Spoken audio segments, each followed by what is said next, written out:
Hello friends, welcome to Telugu audio story. మీరు కనుక ఛానల్ని ఫస్ట్ టైం చూస్తున్నట్లయితే ఛానల్ సబ్స్క్రైబ్ చేయండి, లైక్ చేయండి. అలాగే ఈ కథపై మీ విలువైన అభిప్రాయాన్ని కమెంట్ రూపంలో తెలియచేయండి. ఇక కథలోకి వెళ్దామా? నా ప్రాణమా పార్ట్ 38 చూసే ముందు పార్ట్ 37 చూడండి.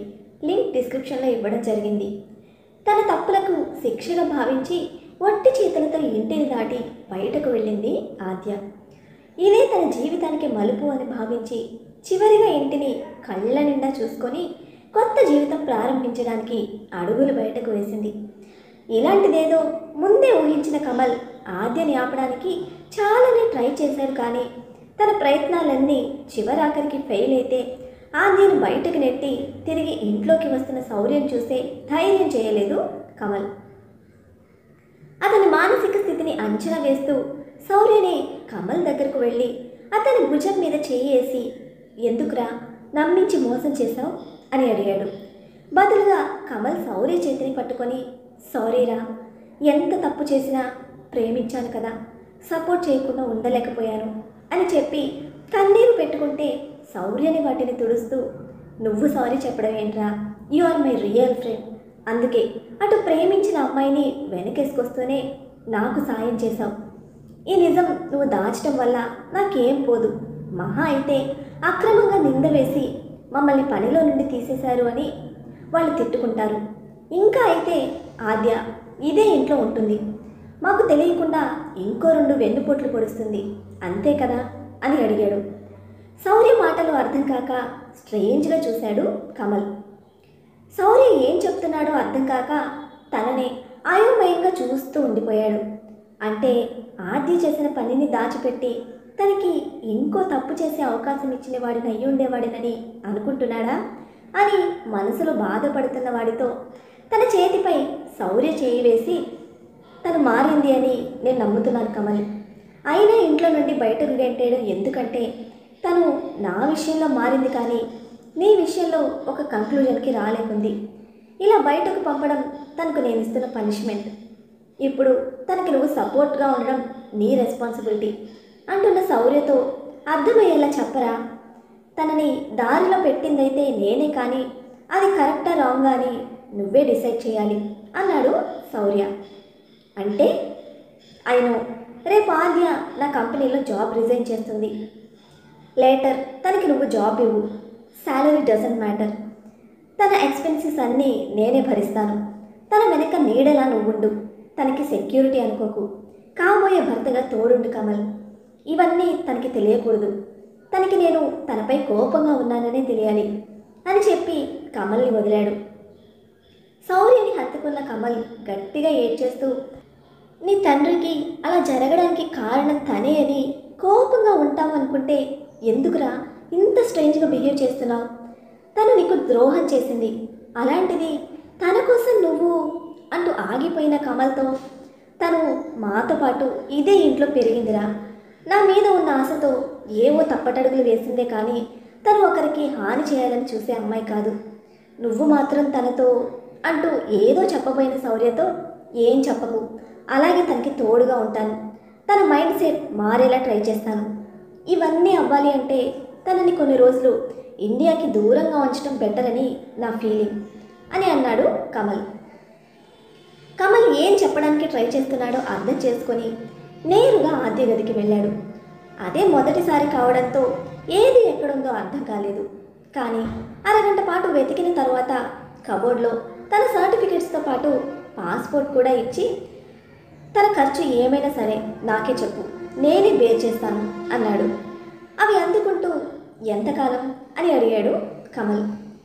నీతో పెళ్ళయ్యే వరకు అని చెప్పి, నేను హాస్పిటల్కి వెళ్ళాలి, నువ్వు బిజినెస్ ట్రిప్ కోసం ఆలోచించు, ఇక్కడంతా నేను చూసుకుంటాను అని చెప్తున్న శౌర్యను హగ్ చేసుకొని, అసలు ఈ విషయం జరిగిన దగ్గర నుంచి నువ్వు ఎలా తీసుకుంటావో, ఆదిని ఏం చేస్తావో, మీ ఇద్దరిని ఎలా బ్యాలెన్స్ చేయాలో తెలియక నేను చాలా నలిగిపోయాను శౌర్య. నీ స్నేహం లేదంటే తన ప్రేమ ఏదో ఒకటి కోల్పోవాల్సి వస్తుందని చాలా బాధపడ్డానురా. బట్ నువ్వు చాలా మెచ్యూర్డ్ అండ్ రెస్పాన్సిబుల్గా బిహేవ్ చేసావు. I'm so happy and proud of you my friend. నీలో కోపంతో రియాక్ట్ అయ్యే ఆ శౌర్య ఇప్పుడు లేడురా. బంధాలని ఎంత బాగా అర్థం చేసుకుంటున్నావు. నీలో ఈ చేంజ్ సమీర వల్లేరా. She changed you a lot. ఎలాంటి ప్రాబ్లం వచ్చినా ఎవ్వరిని మీ మధ్యకి రానివ్వక ఒకరినొకరు అర్థం చేసుకుని హ్యాపీగా ఉండండి అని శౌర్యకి మరోసారి థ్యాంక్స్ చెప్పి ఆల్ ది థింగ్స్ ఇంకొన్ని ప్యాక్ చేయించుకుని వెళ్ళాడు తనని వెతుక్కుంటూ. ఈవినింగ్ మెలకు వచ్చిన సమీరకి తను తీసుకున్న గైనిక్ అపాయింట్మెంట్ గుర్తొచ్చి ఫాస్ట్గా రెడీ అయ్యి బయటకు వచ్చేసరికి రిషి ఉన్నాడు హాల్లో. హాయ్ అన్నయ్య అంటూ అతనికి హగ్ ఇచ్చింది. ఎప్పుడు వచ్చారే, సడన్గా ఏంటి అన్నాడు డౌట్గా. జానుకు చెప్పిందే అతనికి కూడా చెప్పి పడుకున్నట్టున్నావుగా, అందుకే లేపలేదు అని చెప్పింది. రెడీ అయ్యావు, ఎక్కడికైనా వెళ్తున్నావా అని అడిగాడు. డాక్టర్ దగ్గరికి అని చెప్పాలి అనుకుంది, కానీ శౌర్య ఫస్ట్ తనకే చెప్పాలి అన్నాడు కాబట్టి ఫ్రెండ్ని కలవడానికి అని చెప్పి వెళ్ళింది. డాక్టర్ని కలిసి ప్రాబ్లం చెప్పగానే ఆమెకి డౌట్ వచ్చి టెస్ట్ చేస్తాను రా సమీరా అని చెప్పి తీసుకువెళ్ళింది. కొన్ని టెస్ట్ల తర్వాత ఎప్పటి నుండి ప్రికాషన్ లేకుండా ఇంటిమేట్ అవుతున్నారు అని అడిగింది. 2 months. As a doctor precaution లేకుండా ఇంటిమేట్ అయితే కిడ్స్ పుడతారని తెలీదా అంది సన్నగా నవ్వుతూ. తెలుసు అని సిగ్గుతో తలదించుకున్న సమీరాని బెడ్ పై నుండి లేవమని చెప్పి కంగ్రాచులేషన్స్ సమీరా, 7 weeks ఫీటస్ ఉంది నీ స్టొమక్లో అని చెప్పి ప్రెగ్నెన్సీ ప్రికాషన్స్ చెప్పి మెడిసిన్స్ ఇచ్చింది. అవి తీసుకుని బయటకు వస్తున్న సమీర కళ్ళలో ఆనందంతో కన్నీళ్ళు. శౌర్యని ఎంతగా ప్రేమించిందో, గొడవ జరిగి విడిపోయాక అతన్ని ఎంత మిస్ అయిందో, అసలు మళ్ళీ దగ్గర కాలేమో అనుకుంది. కానీ విధి తన ప్రేమని తనకి దగ్గర చేయడమే కాకుండా అతని గుర్తుగా తన బిడ్డను కూడా తన కడుపులో మోసే అదృష్టాన్ని ఇచ్చినందుకు హాస్పిటల్ నుండి నేరుగా బాబా గుడికి వెళ్ళి దండం పెట్టుకొని శౌర్యకి ఫోన్ చేసి చెప్దామని అనుకుంది. కానీ అంతలోనే శౌర్య వచ్చేసరికి సర్ప్రైజ్ ప్లాన్ చేసి ఈ గ్రేట్ న్యూస్ తానే డైరెక్ట్గా శౌర్యతో చెప్పి తన కళ్ళలో కనిపించే సంతోషం, తను చూపించే ప్రేమలో తడిసి ముద్దయి ఆ రోజుని తన జీవితంలో ఒక మధుర జ్ఞాపకంగా నిలుపుకోవాలని డిసైడ్ అయింది. క్యాబ్ కోసం వెయిట్ చేస్తూ ఉండగా తన మొబైల్కి వచ్చింది ఒక నోటిఫికేషన్. ఓపెన్ చేయబోయింది, కానీ ఇంతలో క్యాబ్ రీచ్ అయ్యేసరికి ఫోన్ ఆఫ్ చేసి వెళ్ళి క్యాబ్లో కూర్చుంది. కొత్త జీవితం మీద లెక్కలేనన్ని ఊహలు కలిగిస్తున్న ఆలోచనలను గుండె గదిలో భద్రంగా దాచేసి గగన్ నుండి వచ్చిన మెసేజ్ గుర్తొచ్చి ఓపెన్ చేసింది. ఏదో వీడియో. ఓపెన్ చేసి చూసిన సమీర మనస్థితి ఒక్కసారిగా తన కాళ్ళ కింద భూమి కంపించింది. మనసు ముద్దుబారిపోయింది. తన కలలు, ఆశలు, శౌర్యతో తను ఊహించుకున్న అందమైన జీవితం ఒక్కసారిగా అన్నీ కుప్పకూలిపోయాయి. సేమ్ అదే టైంకి రిషికి కూడా వీడియో సెండ్ చేశాడు గగన్. అది చూస్తూ వంకరగా నవ్వుతూ 1 వీడియో 2 pairs స్మాష్ అని అనుకుంటూ తగ్గని ఒళ్ళు నొప్పులకు స్లీపింగ్ ట్యాబ్లెట్ వేసుకుని పడుకోవాలని ఉన్నా ఇప్పుడు అక్కడ జరిగేది కళ్ళారా చూడాలన్న తాపత్రయంతో ఆగిపోయాడు. రే శౌర్య, నా అనుకున్న దాన్ని సొంతం చేసుకోవడం మాత్రమే కాకుండా దానికోసం నన్ను కొట్టావు కదూ, అంతకంతకు అనుభవిస్తావు. ఏదైతే సాధించాను అని అమితానందం పొందుతున్నావో ఇప్పుడు దాన్ని నీ నుండి దూరం చేసి నేను పొందుతా. ఇప్పటి వరకు ఆట నీది, ఇకపై నా ఆట చూడు. ఎన్నో ఏళ్ల నా ప్రేమని నువ్వు మధ్యలో వచ్చి ఎగరేసుకుపోతే చూస్తూ ఊరుకోవడానికి నేను ఆడంగి వెదవని కాను. ఎప్పటికైనా సమీర నాది, నా దాన్ని చేసుకొని తీరుతాను అంటూ పైశాచిక ఆనందం పొందుతూ గట్టిగా నవ్వుకుంటున్న గగన్ని నర్స్ ఓ పిచ్చోడిని చూసినట్టు చూసి తనకెందుకు వచ్చిందిలే అని తన పని తను చేసుకొని వెళ్ళిపోయింది ఫాస్ట్గా అక్కడి నుండి. డే అంతా లేజీగా గడిపిన రిషికి ఆపకుండా ఏదో ఒకటి తెచ్చి పెడుతున్న జానుని, తను తెస్తున్న ఫుడ్ ఐటమ్స్ని చూస్తూ ఇంకాసేపు అలానే ఉంటే ఫ్యాట్ స్వీట్ వాయిస్తో హాయ్ అని పలకరిస్తుంది అని భయమై, వెయిట్ రిషి, అత్తయ్య స్వీట్ చేస్తున్నారు, అది తెస్తాను నీకోసం అని చెప్పిన తన వైపు ఇబ్బందిగా చూసి అలాగే అని తలేపిన రిషి బుగ్గలు లాగి చో చీట్ అని తన రూమ్ దాటగానే నా వల్ల కాదమ్మా అంటూ బెడ్రూమ్లో మునిగి లాన్లో జిమ్ రూమ్లో తేలాడు రిషి. బ్లాక్ కట్ బనియన్, చెవిలో ఇయర్ పాడ్స్, నైట్ ట్రాక్లో కప్పేస్తున్న లెగ్స్, రిలాక్సింగ్గా సాంగ్స్ వింటున్న అతని మొబైల్కి message notification. WhatsApp messages normal అని లైట్ తీసుకున్న అతను థ్రెడ్మిల్పై వాకింగ్ నుండి రన్నింగ్కి చేంజ్ అయిన టైంలో చేతిలో బాల్తో ఇల్లంతా వెతుకున్న జానుకి ఫైనల్గా లాన్లో కనిపించిన రిషిని చూసి స్వీట్ కంటే ముందు హాట్గా 2 తిట్టాలనుకుంది. కానీ సాయంత్రపు నీరెండ అతని కండలు తిరిగిన దేహంపై పడి అప్పుడే పుట్టిస్తున్న చెమట చుక్కలను చూస్తూ ఆగిపోయింది. గుట్టకలు మింగుతూ అతని దగ్గరకు వెళ్ళిన జాను బౌల్ పక్కన పెట్టి అతను ముందుకు వెళ్ళి నిలబడింది. ఎదురుగా వ్యూ చూస్తూ ఉన్న రిషి సడన్గా వచ్చి తనని చూస్తూ నిలబడిన జానుని చూసి ఏంటి అన్నట్లు కళ్ళెగరేశాడు. ఏం లేదు అన్నట్లు తలూపి గ్లాస్ వాల్కి ఆనుకుని చిన్న నవ్వుతో చూస్తూ ఉంటే ముందు పట్టనట్టు ఉన్నాడు. కానీ ఎంత టైం గడిచినా జాను చూపులో మార్పు లేకపోయేసరికి థ్రెడ్మిల్ ఆపి పాడ్స్ తీస్తూ ఏమైంది అలా చూస్తున్నావు అని అడుగుతూ హ్యాండ్ టవల్తో స్వెట్ తుడుచుకుంటూ అడిగాడు. అయినా కూడా ఏం లేదు అన్నట్టు తలూపుతున్న జానుకి దగ్గరగా వెళ్ళి ఏం లేనప్పుడు ఎందుకు కళ్ళప్పగించి చూస్తున్నావు, నేను డిస్టర్బ్ అవుతానని తెలియదా అని అడిగాడు స్మూత్ వాయిస్కి హస్కీనెస్ యాడ్ చేసి. నువ్వు నాకు డిస్టర్బ్ అవుతావా అని కళ్ళు వెటకరించి చూస్తూ అడిగిన పాప నడుము చుట్టూ చెయ్యి వేసి దగ్గరికి లాక్కున్న రిషి జాను మెడ వంపులో తల పెడుతూ అవ్వకుండానే నా లైఫ్లో నువ్వున్నావా, అవ్వకుండానే నైట్ క్లోజ్ అయ్యామా అని అడుగుతున్న అతని పెదవుల మీద చేతిని అడ్డంగా పెట్టింది ఆపే అన్నట్టు. చిన్న నవ్వుతో జాను మెడ మీద బయటిచ్చి ఎందుకు కాళ్ళు నొప్పులు పుట్టేలా పైకి కిందికి తిరుగుతున్నావు అని అడిగాడు. అరే వచ్చిన విషయమే మర్చిపోయాను అంటూ రిషి నుండి తప్పించుకొని వెళ్ళబోతున్న తన ఇంటెన్షన్ అర్థమై ఆపి వెనక నుండి గట్టిగా హత్తుకుంటూ నీ మొగుడు హ్యాండ్సమ్గా ఉంటాడని బయట టాక్, దాన్ని కాస్త నువ్వు చెడగొట్టి ఫ్యామిలీ ప్యాక్ తెప్పించేలా ఉన్నావు అనగానే తన నడుమును చుట్టుకున్న రిషి చేతుల మీద ఒక్కటేసి ఇప్పుడేంటి నువ్వు బాడీ బిల్డర్ అయ్యి అందరికీ షో చేయాలా అని అడిగింది చిరుకోపంగా. నీకు ఇష్టం లేదంటే చెప్పు చెయ్యను అన్నాడు స్ట్రెస్ చేస్తూ.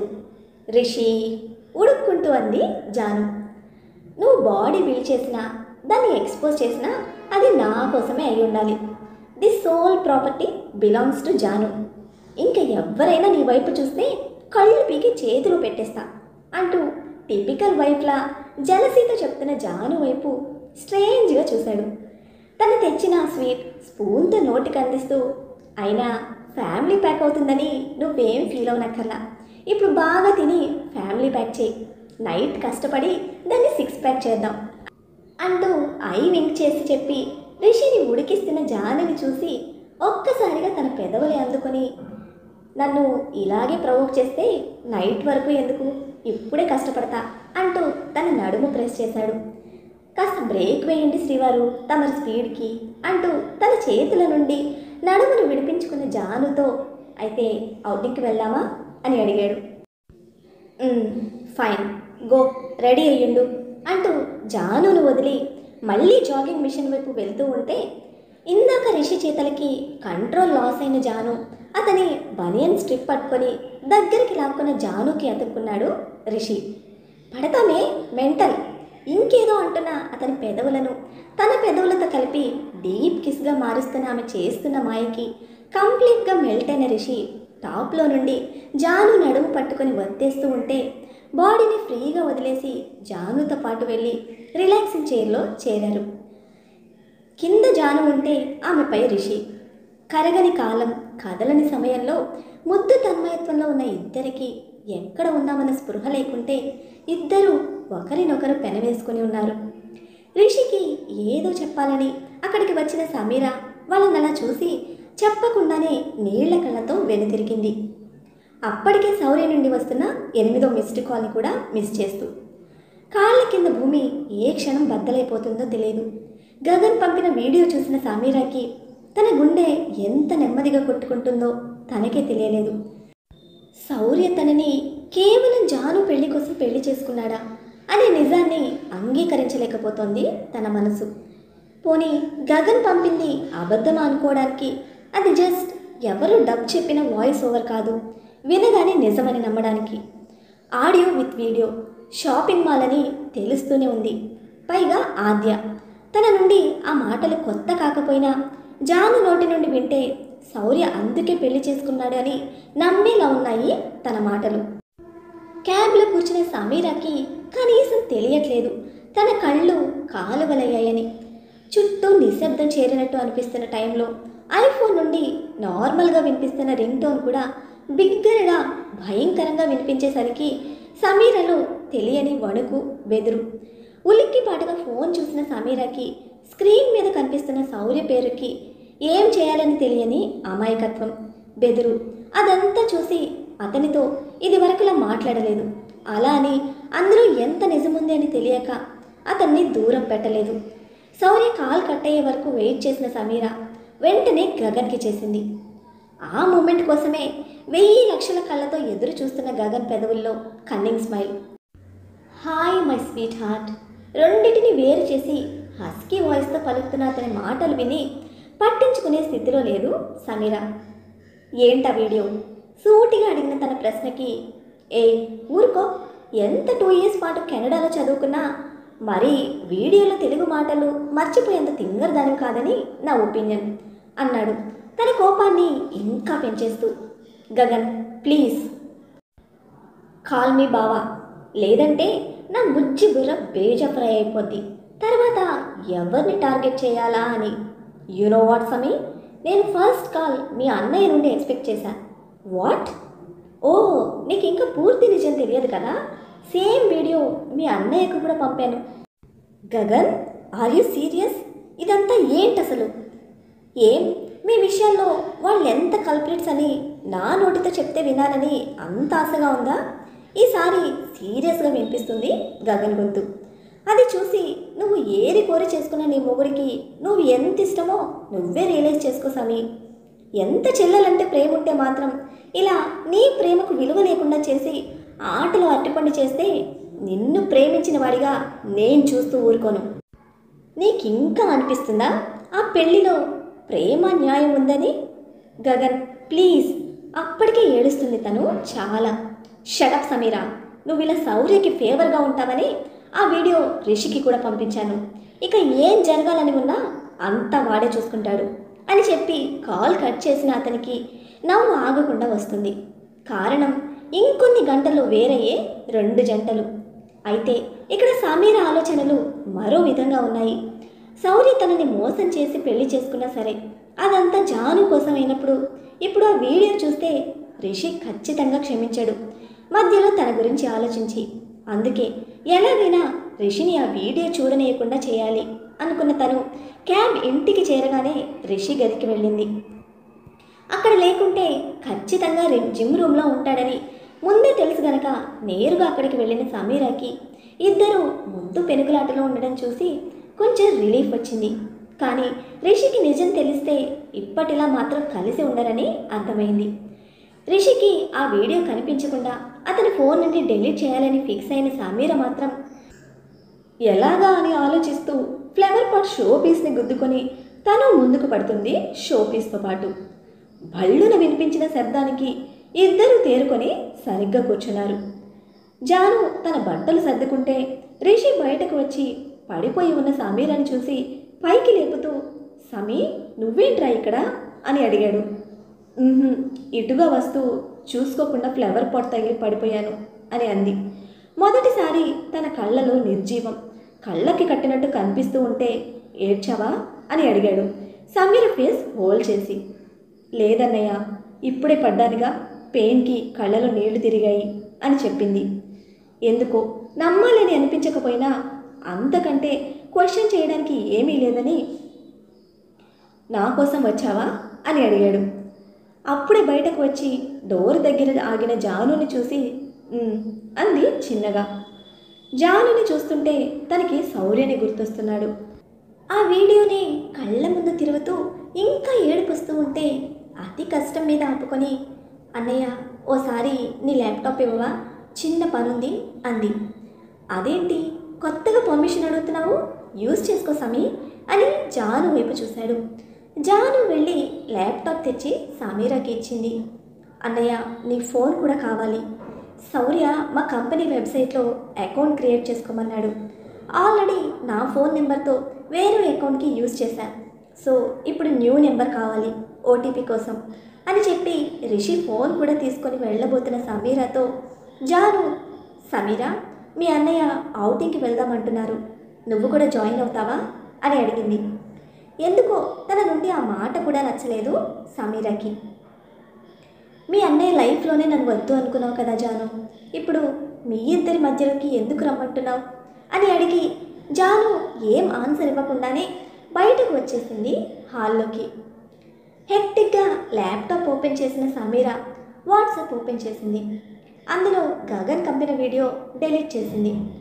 ఫోన్ లేని చేయొచ్చు కానీ ఫోన్ వాట్సాప్కి ఫింగర్ ప్రింట్ కనెక్ట్ అయి ఉండడం వల్ల తను యాక్సెస్ చేయలేదు. ఇప్పుడైతే సింపుల్గా పని అయిపోయింది కానీ నిజం దాస్తున్న తనకి తాను తప్పు చేసిన ఫీలింగ్ వస్తూ ఉంటే ల్యాప్టాప్ అండ్ ఫోన్స్ పక్కన పెట్టి సోఫాలో వెనక్కి వాళ్ళని తనకి గుక్క పెట్టి ఏడవాలని అనిపిస్తుంది ఆ క్షణం. అప్పటికే తన స్క్రీన్పై పెరుగుతున్న సౌర్య మిస్డ్ కాల్ సంఖ్య. ఇప్పటికైతే సమీర్ ఆ వీడియోని డిలీట్ చేసేసింది. కానీ జాను, రిషి హ్యాపీగా ఉన్నారంటేనే విషయం అర్థం చేసుకోగల గగన్ ఊరుకుంటాడా? ఇప్పుడు సమీర్ ఎన్కౌంటర్ ఏమిటి? గగన్ వీడియో శౌర్య సమీరల మధ్య ఆఘాతాన్ని సృష్టిస్తుందా? ఆదికి కమల్ ఓదార్పు కాగలుగుతాడా? తెలుసుకోవాలంటే నెక్స్ట్ ఎపిసోడ్ని ఫాలో చేయండి. అలాగే ఈ ఎపిసోడ్ని లైక్ చేయడం మాత్రం మర్చిపోకండి. Bye friends.